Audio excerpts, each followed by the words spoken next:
예, 다시 이렇게 뵙게 돼서 반갑습니다. 제가 한국에서 이제 중고등학교 다닐 때에 그 생활 기록부에 이제 기록하려고 존경하는 인물이 누구냐라고 이제 선생님이 물었던 적이 생각이 납니다. 저는 뭐 슈바이처, 링컨 이렇게 대통령 쓰기도 했던 기억이 나는데요. 아마 요새 애들은 이제 그런 게 없는 것 같습니다. 제가 학교 학생들한테 너네들 중고등학교 다닐 때 존경하는 인물을 써내는 적이 있었냐 했더니 그런 게 없다고 합니다. 그도 그럴 것이 요새 아이들에게 존경하는 인물이 누구냐 물어보면 누굴 대답하겠습니까? 소녀시대, 빅뱅, 운동선수, 이대호, 이승엽, 박지성, 좀 더 나아가면 이제 빌 게이츠나 스티브 잡스나 워렌 버핏 같은 돈 많은 사람. 그러니까 잘나고 잘하고 많이 갖고 이런 사람들이 존경의 인물이 될 거니까 굳이 그런 걸 물어볼 필요가 없을 것입니다. 이런 식으로 아이들의 있던 세계관이 잘나야 되고 많이 가져야 하고 뛰어나야 되고 이런 식이 돼버리면 배려한다든지 이해한다든지 희생한다든지 양보한다든지 이러한 참 아름다운 성품은 참 거리가 먼 그런 성품이 되고 맙니다. 그래서 그런지 한국의 학교, 중고등학교는 정말 굉장히 심각합니다. 교실이 무너진다, 교권이 무너진다 하는 이야기를 하지 않습니까? 한 몇 달 전인 같은데 경기도 이제 가양군에 있는 어떤 한 중학교에 지체 장애인이 있었습니다. 자기 동급생이죠. 근데 이 학생을 한 19명 되는 학생이 아주 조직적으로 수개월 동안 1년 가까이 괴롭힌 사건이 이제 발각이 됐습니다. 그러니까 늘 때리고 있는 거 다 뺏고 완전히 짐승 취급했던 그런 일이 있었습니다. 이 아이들이 왜 이랬을까? 참 다들 의아하게 생각을 하는데 또 그뿐만 아니라 여러 문제들이 발생이 됩니다. 제가 한 신문을 이제 오래 왔는데 이 신문이 뭐냐면 대구에서 얼마 전에 학생이 자살을 했는데 그 학생이 자살하기 전에 이제 아파트에서 떨어져 죽었어요. 그 엘리베이터를 타는 7시간 전인데 엘리베이터 타가지고 고민했던 그 모습이 엘리베이터 안에 그 CCTV에 찍힌 겁니다. 그것을 조선일보에서 일면에 그 탑뉴스를 올린 거예요. 그러면서 밑에다가 설명을 달았습니다. 사실 이러한 것을 일면에 게재하지는 않는다. 왜냐하면 모방 자살이 있을 수도 있고 또 그 가족의 아픔을 또 더 상처를 줄 수도 있고 그렇지만은 이게 보통 심각한 문제가 우리 한국 사회에 보통 심각한 문제가 아니라는 거. 모든 사람들이 같이 동감하고 문제를 같이 해결하자는 차원에서 게재를 한다라고 이 설명을 하면서 게재를 했습니다. 여러분들 보이지는 않겠지만서도 어렴풋이 좀 보시면 이 아이가 여기 쭈그리고 앉아 있어요. 이렇게 쭈그리고 앉아 있어요. 눈물을 흘리면서 이렇게. 그러니까 이 아이가 정신이 나가서 그냥 그냥 떨어져 죽자 한 것이 아니라 너무나 무섭고 괴롭고 어떻게 할 바를 모르고 이렇게 우는 장면을 이렇게 찍힌 겁니다. 저는 이 신문 기사를 보고 얼마나 울었는지 몰라요. 도대체 누구의 잘못인가? 얘가 왜 이렇게 괴로워야 하는가? 너무나 답답했습니다. 근데 상당히 아이러니컬하게도 옆에 조그마한 사진의 인물이 하나 있어요. 잘 보이시진 않을 텐데 이분이 그 유명한 이해찬 씨입니다. 이분이 이제 민주당 새 대표에 당선이 돼서 이렇게 나온 건데 제목이 폐항무도 정권 끝장내자 이렇게 이제 선포한 이해찬입니다. 이 양반이 1998년, 99년에 교육부 장관으로 봉직을 했어요. 사회학자거든요. 노무현 정권 때 교육부 장관을 했는데 이 사람이 했던 그 일 중에 가장 큰 일이 뭐냐면 교사들의 그 권리를 다 깎아내는 거예요. 그 권한이라 할까요? 그것을 다 깎아내린 것입니다. 그 이유는 민주적으로 학교를 만들어야 된다. 학생들의 자율성, 학생들의 그 자유를 더 높여주고 정말로 선생들의 그러한 포획, 어떤 행포에서 벗어나게 해야 된다. 그런 목적이었어요. 근데 사실 뭐 선생 가운데 그렇게 악독한 사람이 많습니까? 아마도 한 1% 정도가 그냥 이유 없이 때리고 또 촌지라고 그러죠. 돈을 뭐 부모 보고 가져오라 하는 사람은 있었겠죠. 그러나 이 대부분의 선생들은 그렇지 않습니다. 선생이라 하면 학생들이 본받아야 할 대상인 것이죠. 교사는. 만약에 이제 본받을 대상이 안 된다 하면 그 학교는 무너지게 된 겁니다. 그 이후로 거의 20년 동안 학교가 계속 무너졌어요. 지금은 선생이 어떻게 할 수가 없습니다. 제가 가끔 학교에 이제 홍보하러, 대학교 홍보하러 갑니다만은 그 교실을 가보면 학생들이 한 몇 명이 이렇게 자고 있어요. 엎드려 자고 있고. 서로 장난치고 딴거는 선생님들이 아무 터치를 못 합니다. 그냥 자기 할 것만 해요. 자기만 할 것만 하고 정치면 그냥 나가는 겁니다. 뭐라고 그러면 네가 뭔데 그러고 동영상 찍고 때리면 동영상 찍고 심지어 학생들이 선생 때리고 부모가 찾아가서 선생 욕하고 선생 때리고 요새는 뭐 많이 나오지 않죠. 안 나오는 이유는 하도 많으니까 기사화되지 않습니다. 왜 이렇게 됐는가? 교사의 그 권리가 떨어졌기 때문에 그래요. 교사가 본받을 대상이 아니게 된 것입니다. 그러니까 교사들도 자기의 자신을 돌아보질 않아요. 뭐 시간만 때우면 된다. 이전에는 선생님들 어떻게 했습니까? 물론 선생님이 완벽한 사람은 아니에요. 뭐 그렇게 인간적으로 존경해야 되는 대상은 아닐 수도 있습니다. 개인적으로 살다 보면. 그러나 교사라는 그 상징, 그것은 학생들이 본받아야 할 대상입니다. 그것을 교사들이 알기 때문에 교사들도 몸조심해요. 행동 조심합니다. 그러면 아이들이 오히려 선생님을 존경하고 또 본받게 됩니다. 이 교사의 이 권리가 떨어지니까 계속 악순환이에요. 기준이 없게 되었던 것입니다. 그래서 그런지 요새 한국의 청소년 중에 58.8%가 자살을 생각했고 11%가 자살을 기도했다고 합니다. 한국 사람 10만 명당 28.4명이 자살한다고 해요.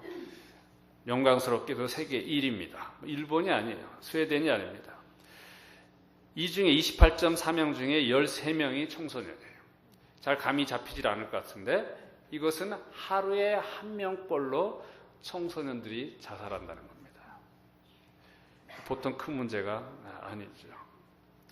왜 이렇게 되었을까? 저는 가장 큰 이유가 본받아야 할 대상이 없는 겁니다. 소위 빅브라더 개념, 아니면 멘토 개념, 또 롤 모델이 없는 것이에요. 그러니까 자기 멋대로 삽니다. 그 아이들이 그만큼 성숙한 것도 아닌데, 그러니까 자기 혼자 살게 됩니다. 강한 자가 이기게 된 거예요. 돈 많은 아이들이 더 잘나고, 공부 못한 아이들은 다 처지고, 약한 애들은 다 처지고, 왕따 되고, 괴롭힘을 당하게 되는 것입니다. 제가 인터넷에서 흥미로운 글을 읽었는데요. 그 아프리카의 한 나라에 근데 코끼리들이 많이 옅은 게 번식이 돼가지고 코끼리들은 이제 아시다시피 이제 무리를 지어 다니지 않습니까? 코끼리들이 많아지니까 많이 농작물도 해치고 어떤 산도 해치고 식물도 해치고 심지어는 다른 그 짐승들이 피해 다니고 그래서 아프리카 그 나라 당국이 이 코끼리 때문에 생태계가 파괴되는 것 같다. 그래서 어떻게 하면 좋겠냐 의논한 결과 그 순놈들을 어른 순놈이 다 큰 순놈들을 분리한 것입니다. 데려다가 다른 데 놓고 그래서 암놈들과 소위 이제 젊은 코끼리들과 새끼 코끼리들만 같이 무리지게 된 것입니다. 근데 그 뒤로 이상한 일이 발생됐는데 그 지역에 코뿔소들이 죽는 거예요. 그거 희한하다. 그리고 또 관광객들이 버스를 타고 가면 사파리로 버스를 타고 가면 그 젊은 코끼리들이 버스를 이제 공격을 한다는 겁니다. 그래서 도대체 이게 무슨 일인가 한국식으로 의논을 한 거예요. 아, 어떤 놈들이야 잡아야겠다 해가지고 이제 젊은 코끼리 말썽 리더하는 코끼리를 잡았다는 거죠. 그런데 문제가 해결되지 않는다는 겁니다. 그래서 어떻게 하면 좋겠냐 하다가 결국 우리가 잘못하는 거 아닌가 해가지고 다시금 그 순놈 코끼리들을 합치도록 했다는 것입니다. 그랬더니 아무 일 없다는 거예요. 숫자는 많아졌지만 그 코끼리 세계에 질서가 잡혔다는 거예요. 이 짐승의 세계도 본받아야 할 대상이 있어야 되는 겁니다. 이것이 계속 자기 세대에 이어져야 된다는 것이죠. 근데 하물며 인간 세계에 어떻게 했습니까? 여러분들 혹시 그 큰바위 얼굴이라는 소설을 들은 적이 있으신지 모르겠어요. 제가 학교 다닐 때 그 교과서에 나왔던 이야기인데, 나태니엘 홀턴이 쓴 소설입니다. 그 소설이 어떤 내용이냐면, 그 어니스트라는 꼬마가 있었어요. 근데 그 마을에 큰 바위가 있는데 그 바위 그 모양이 사람 얼굴이었어요. 그래서 엄마가 이야기를 해줍니다. 전설을 이야기해줘요. 내가 너희 할머니한테 들은 이야기인데 언젠가 우리 마을 출신 중에 훌륭한 사람이 나타나서 우리 마을을 행복하게 해줄 거라 하는 그 이야기를 합니다. 그 사람이 저 큰 바위 얼굴을 닮았어. 이런 식으로 이야기를 해줘요. 그 어니스트는 어렸을 때부터 그 이야기가 마음에 깊이 새겨진 거예요. 그래서 언젠가는 큰 바위 얼굴을 만나겠지. 그 훌륭한 사람 만나겠지. 그 만나서 나는 나의 자신의 모습을 보여줘야겠지 하면서 자신의 마음을 돌보고 자신의 행동과 모든 걸 조심 있게 행동을 합니다. 어떤 모델이 된 거예요. 큰 바위 얼굴이. 점점 자라요. 소년기를, 청년기를 지났습니다. 수십 년이 지났어요. 20, 30년이 지났어요. 근데 그동안에 마을 출신의 부자, 사업가가 와서 마을을 어떻게 한다 하지만은 결국 또 실망하고 맙니다. 또 높은 군인이 와서 그 마을 출신이 왔습니다. 저 사람이 아닌가. 또 실망하게 됩니다. 이 사람 저 사람 또 어떤 시인이 와서 다 실망하게 됩니다. 그런 도중에 어떤 마을에 무슨 문제가 있어서 그 어니스트가 이야기를 동네 사람들에게 이야기합니다. 우리가 이렇게 해서는 아니 됩니다. 이렇게 해결해야 됩니다라고 이야기를 하는 중에 어떤 사람이 어니스트를 보면서 큰 바위 얼굴이다 이야기를 합니다. 사람들이 깜짝 놀라서 보니까 정말 똑같이 생겼어요. 큰 바위 얼굴이다. 어니스트는 뭐가 내가 큰 바위 얼굴이냐. 난 그 사람 아직도 기다린다. 그러면서 그럴 리가 있겠네 하면서 사람들도 이상하다 하면서 자기 집으로 돌아가는 그런 내용이에요. 간단한 내용인데 나태니엘 홀턴이 쓴 이유가 있습니다. 도대체 요새 세상은 우리가 본받을 대상이 없다는 겁니다. 그러니 큰 바위 얼굴이라도 우리 아이들에게 본받을 대상이 되었으면 좋겠다는 식으로 이 소설을 쓴 것입니다. 아까 집사님께서 읽어주신 그 빌립보서 3장 10절 보면 사도 바울이 나를 본받으라 그렇게 이야기합니다. 나를 본받으라. 언뜻 생각하면 좀 건방진데 나를 본받아라. 사도 바울은 사실 굉장히 겸손한 사람이었어요. 솔직한 사람이었습니다. 나는 죄인 중에 괴수다. 오호라 나는 공고한 사람이로다. 이 사망의 몸에서 누가 나를 건져내랴. 그래 고백한 사람입니다. 결코 교만해서 너희들 나를 본받아 라고 이야기한 것이 아닙니다. 사도 바울이 어떤 뜻으로 이 말씀을 했을까? 저는 이렇게 생각합니다. 사도 바울은 자신을 돌아볼 때에 죄인이고 별볼 없는 사람이지만 완벽하지 않은 사람이지만은 자신은 뭐가 옳고 뭐가 선하고 뭐를 따라야 되고 어떻게 살아야 되고 어떻게 신앙생활을 해야 되는지 알고 있었어요. 자신은 그대로 따르려고 노력했던 그런 사람으로 비춰진 겁니다. 나의 이러한 모습을 본받으라 라고 이야기를 하고 있는 것입니다. 좀 실감나게 하기 위해서 제가 개인적으로 본받고 싶고 존경하는 인물 한 분을 소개하고자 합니다. 여러분도 잘 알고 계신 마틴 루터 킹 주니어 목사님입니다. 이 목사님은 인권운동을 하셨죠. 참 불행하게도 39살에 암살 당합니다. 그분이 1963년에 링컨 기념일에 그 워싱턴 DC에서 그 광장 아시지 않습니까? 거기서 유명한 연설을 했죠. 나는 꿈이 있습니다. I have a dream. 그 연설은 저는 물론 그때 당시 없었지만은 나중에 그 연설을 듣고서는 얼마나 참 감격스럽고 이분은 얼마나 좋은 롤모델이 되었는가. 청년 시절부터 참 뭉클한 마음을 계속 갖고 있었는데요. 여러분들도 다 들으셨겠지만 끝에 몇 소절을 제가 한번 소개해 드릴게요. 한국말로 번역했지만 또 통역하는 분은 또 미국말로 영어로 해 주시겠죠? 이렇게 되어 있습니다. 내게는 꿈이 있습니다. 나의 4명의 자녀들이 내가 젊었을 때 겪었던 그런 시절을 겪지 않고 피부 색깔이 아니라 그들의 인격으로 판단하고 판단받는 그런 날이 올 것이라는 꿈입니다. 내게는 이 시간 꿈이 있습니다. 언젠가는 이곳 워싱턴시에 흑인들이 얼마든지 돈을 주고 집을 살 수 있고 얼마든지 돈 주고 새들어 살 수 있는 그런 날이 올 것이라는 꿈입니다. 그렇습니다. 내게는 이 시간 꿈이 있습니다. 언젠가 이 땅에 아모스 선지자 예언처럼 공의가 물처럼 정의가 하수처럼 흐를 날이 올 것이라는 꿈입니다. 지금 내게는 꿈이 있습니다. 언젠가는 골짜기마다 도두어지며 산마다 작은 산마다 낮아지며 고르지 않은 것이 평탄케 되며 험한 것이 평지가 되고 여호와의 영광이 나타나고 모든 육체가 그것을 함께 볼 것이라는 꿈입니다. 내게는 이 시간 꿈이 있습니다. 인간 모두가 형제가 되는 꿈입니다. 나는 이런 믿음을 갖고 절망의 산에 희망의 터널을 뚫겠습니다. 나는 이런 믿음을 갖고 여러분과 함께 어둠의 어제를 광명의 내일로 바꾸겠습니다. 우리는 이런 믿음을 가지고 새로운 날을 만들어낼 수 있습니다. 드디어 자유입니다. 드디어 자유입니다. 전능하신 하나님, 드디어 우리는 자유입니다. Free at last, free at last. 얼마나 감명스러운 이분의 그 내용을 보게 되면 우리 자녀들, 이 나의 후의 세대들은 이러한 불행한 세대를 겪지 않는 그런 날을 살 것이다 하는 꿈을 가진 것입니다. 본인은 그 세대를 위해서 롬 아들이 된 것입니다. 참 놀랍게도 똑같이 1929년에 킹 목사님처럼 1929년에 태어난 사람이 있었어요. 그 사람의 이름은 제임스 얼 레이입니다. 이 사람은 가정 환경이 좋지 않았어요. 또 집도 가난했습니다. 부모들도 엉망이었습니다. 결국 14살인가 15살 때 학교를 중퇴를 하고 여러 나쁜 친구들과 어울리다가 2차 세계전 된 무렵에 군에 입대를 합니다. 그 제대 후 22살 때 물건을 훔쳐요. 감옥에 갔다가 금방 풀려났지만서도 또 택시 강도로 또 2년형을 받고 들어갑니다. 또 나오면 또 계속 범죄를. 그래서 가중처벌로 20년형을 받습니다. 근데 탈옥을 해요. 도망을 이제 멕시코로 갑니다. 멕시코에서 포르노 영화 감독이 돼요. 그리고 거기서 창녀들과 같이 지냅니다. 근데 그것도 사업에 실패해서 캘리포니아로 갑니다. 거기서 백인 우월 사상을 가진 어떤 정치가 밑에서 일하게 되는 행동대원이 됩니다. 그러다가 누가 시켰는지 모르겠지만 아틀란타로 가서 바로 킹 목사님을 암살하게 된 것입니다.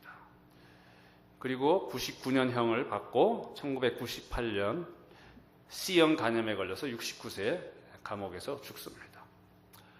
참 아이러니죠. 한 사람은 어떻게 살았습니까? 또 한 사람은 어떻게 살았습니까? 킹 목사님은 제가 볼 때 분명히 만난 적도 있지만 사도 바울처럼 완벽한 사람은 아니었을 거예요. 또 그분의 자서전을 보게 되면 자기는 13살 때에 예수님의 부활에 대해서 의심을 했다라고 고백을 합니다. 목사님 아들이었지만. 그리고 킹 목사님은 성가대 대원이었어요. 어릴 적부터. 분명 그가 완벽한 사람은 아니었지만 주변에 본받을 사람은 많았을 거예요. 부모님, 또 친구들, 동료들, 성도들, 교사님, 학교 교사. 그러나 어레이는 그런 사람이 주변에 없었습니다. 불행하게도.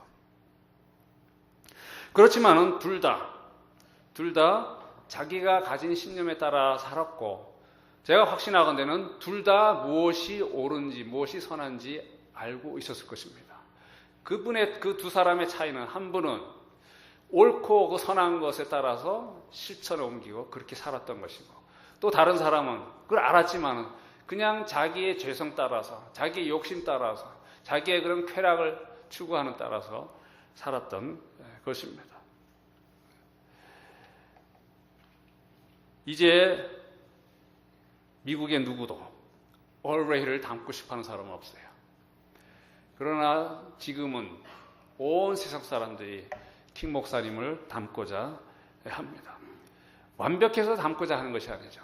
그가 추구했던 그것, 그 무엇, 그 옳은 그 무엇, 그 선한 그 무엇, 그 무엇을 추구했던 그분이기 때문에 그분을 닮고자 했던 것입니다.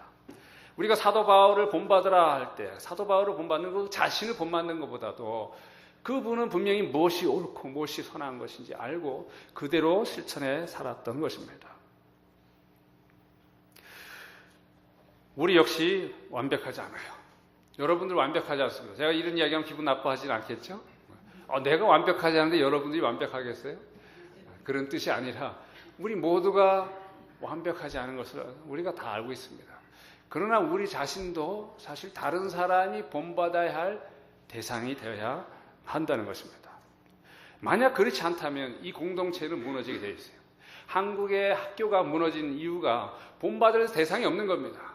그냥 힘센 사람이, 또 잘난 사람이 다 승승장구하고 그렇게 득세하는 그런 세계는 무너지게 되어 있어요. 교회는 그런 공동체가 아니죠. 또 사회는 또 그런 공동체가 돼서는 아니 될 것입니다. 그러기 위해서는 내 자신이 누구에겐가 본받을 대상이 되어야 됩니다. 내가 어떻게 나는 그런 사람이 못돼, 그렇게 한 것이 겸손이 아닙니다. 우리가 죄를 고백하고 우리의 잘못을 인정하는 것은 나를 본받으라 하는 것과 다른 별개의 것입니다. 비록 우리가 죄인이라 할지라도 우리는 분명히 알고 있어요. 무엇이 선하고 무엇이 옳고 무엇이 경건하고 무엇이 칭찬할 만한 것인지 우리는 알고 있습니다. 하나님께서 그것을 심어주셨어요. 로마서 1장에 보게 되면 그 만물에 분명히 보여 알게 된다고 이야기를 합니다. 또 하나님께서 우리에게 양심이라는 것을 주셨어요. 한국에 또 희한한 사건이 하나 있었는데요. 나영이 사건이라는 것입니다.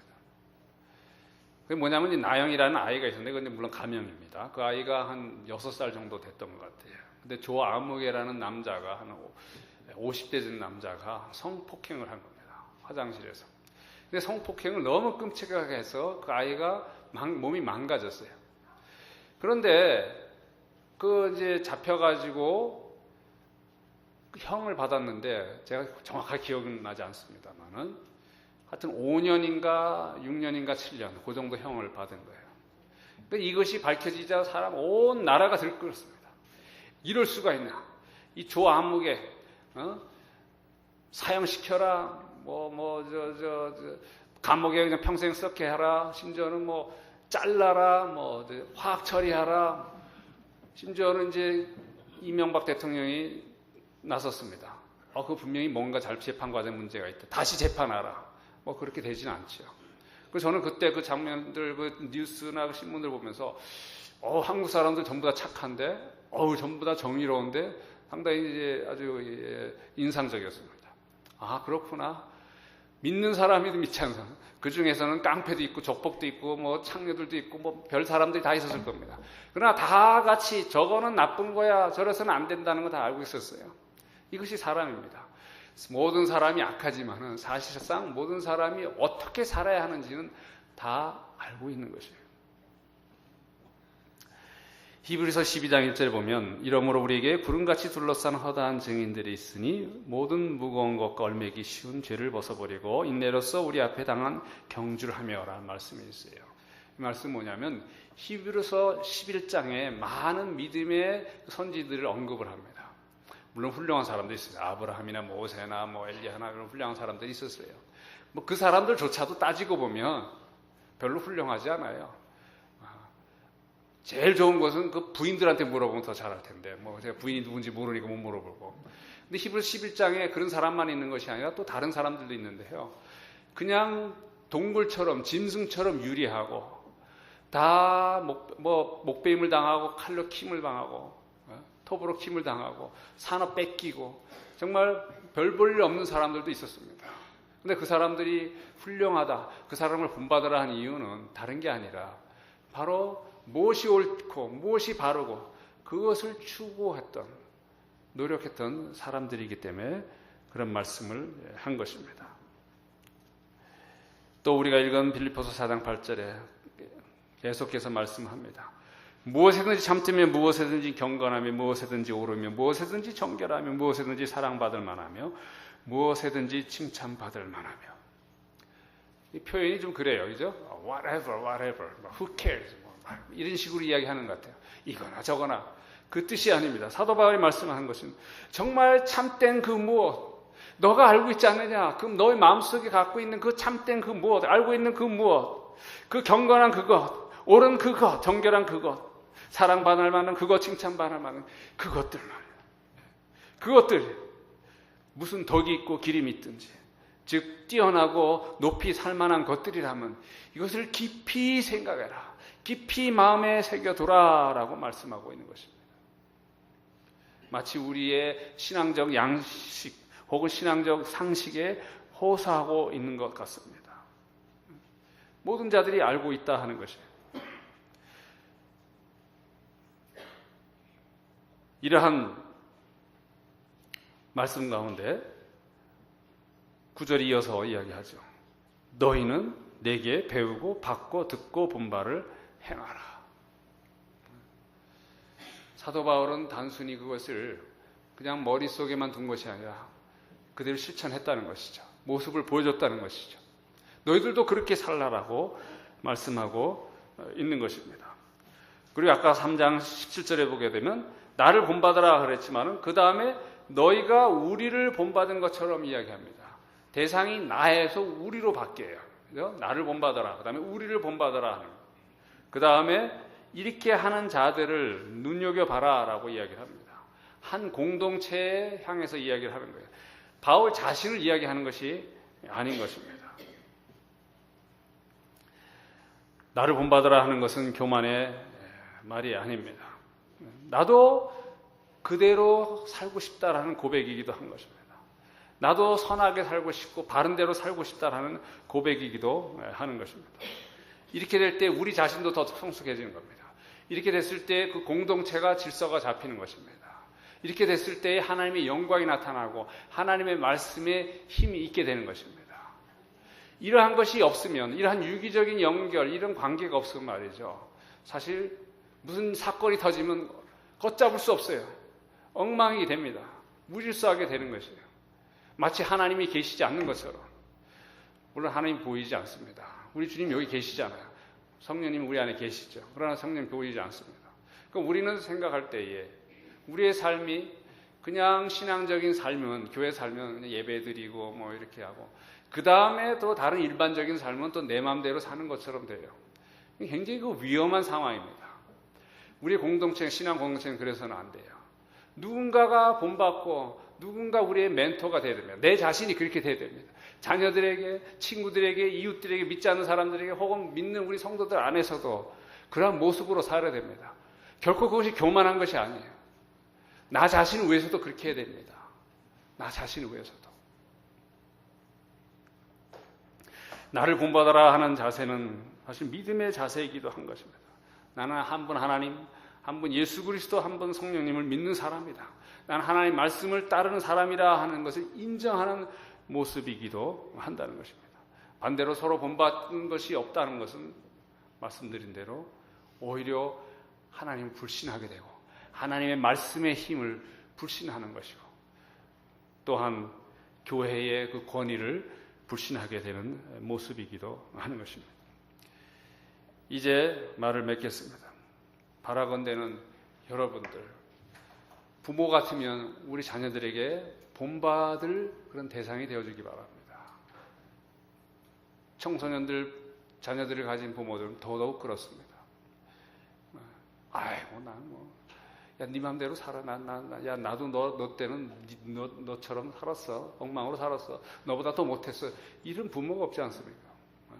마치 자기는 안 한 것처럼, 자기는 공부 열심히 한 것처럼, 자기는 착했던 것처럼. 그게 어떤 위선이 아니라 그렇게 바란 것이 있지 않습니까? 알고 있는 것이 있으니까 우리 자녀들이 그렇게 살기를 원하는 것이죠. 그것이 우리 가정만 아니라 우리 교회 안에서도 그래야 됩니다. 뭐 나이 든 사람이나 적은 사람은 상관없어요. 서로 본받는 사람이 되어야 됩니다. 왜냐하면 우리 중심에는 주님이 계시고 우리 중심에는 성령님이 계시고 또 하나님의 말씀이 우리의 기준이기 때문에 그런 것을 실천하며 살아야 교회의 질서가 잡히고 하나님의 말씀의 권위가 세워지는 것입니다. 아무쪼록 정말 우리가 자신 있게, 우리가 부족하지만 그걸 알아요. 우리가 겸손하죠. 알아요. 그렇지만은 너희들은 나를 본받으라. 본받고 싶지 않니? 나도 그렇게 살고 싶어 하는 그런 자세로 사는 저와 여러분 되기를 주의 이름으로 축원드립니다. 기도하시겠습니다. 하나님 아버지, 우리가 우리 자신을 바라볼 때 너무나 부족합니다. 어리석습니다. 교만합니다. 완악합니다. 그렇지만은 하나님이 살아계신 우리가 알고 성령님이 우리 안에 계신 것을 우리가 압니다. 확신합니다. 또 하나님의 말씀이 힘이 있고 운동력이 있음을 압니다. 우리는 하나님의 말씀대로 살기를 원합니다. 하나님의 다스림 가운데, 성령의 인도함 가운데 살기를 원합니다. 하나님께서 우리 마음속에 무엇이 경건하고 무엇이 옳고 무엇이 선하고 무엇이 정결하고 무엇이 칭찬할 만하며 무엇이 사랑할 만한 것인지를 심어주셨습니다. 하나님, 이대로 살게 하옵소서. 우리가 이렇게 노력하는 것처럼 여러분들도, 당신들도, 너희네들도 나를 본받아라 하는 그런 믿음의 자세를 갖도록 하게 하옵소서. 그런 용기와 그런 실천하는 우리 모두가 될 수 있도록 축복하여 주시옵기를 원합니다. 성령께서 일을 도우시고 이루실 줄 믿습니다. 그래야 정말 아름다운 이런 페이스필 장로교회가 될 수 있도록 축복하여 주시옵소서. 예수 그리스도의 이름으로 기도합니다. 아멘.